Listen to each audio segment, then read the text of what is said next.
Some nights, history doesn't just happen. It arrives, in waves. A roaring Miami crowd, bagpipes against samba drums, a nation chasing its very first knockout stage, and a footballing empire sending a reminder to the entire planet why they own 5 World Cup trophies. Scotland didn't just lose a football match, they lost their dream. And Brazil, they didn't just win, they announced themselves. Going into this Group C finale, the stakes couldn't have been higher for Steve Clarke's men. One draw, just one single draw against the mighty Seleção, and Scotland would make history reaching the knockout rounds of a World Cup for the very first time in their entire existence. Brazil, meanwhile, had Vinícius Júnior on fire, a teenage prodigy named Ryan making his debut, and the ghost of Neymar lurking on the bench 9-18 long days away from international football. Miami Stadium was electric. 64-47-18 souls, ready to witness something unforgettable. Then, just 7 minutes in, Scotland handed Brazil the match on a silver platter. Scott McKenna, caught dawdling on the ball inside his own box, was pickpocketed by 19-year-old Ryan. The ball broke perfectly. Vinícius Júnior collected it, rounded Angus gun, and rolled it calmly into an empty net. Just like that. 1-0. Scotland's resistance lasted less time than it takes to make a cup of tea. Vinícius thought he had a second moments later, only for VAR to strip it away for a foul.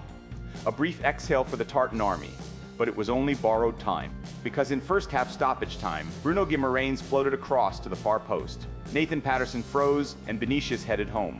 His first ever international header. 2-0, halftime, hearts shattered.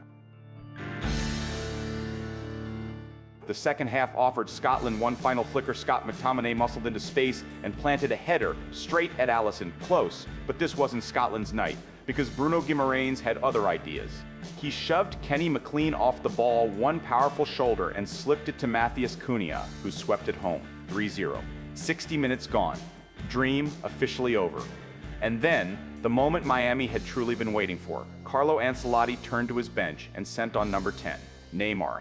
After 9-18 days away, the crowd erupted. The bagpipe players switched sides. Even Scotland's own fans couldn't help but watch. He wiped tears from his eyes on the pitch. His family watched from the stands. It was beautiful, even for the wrong team.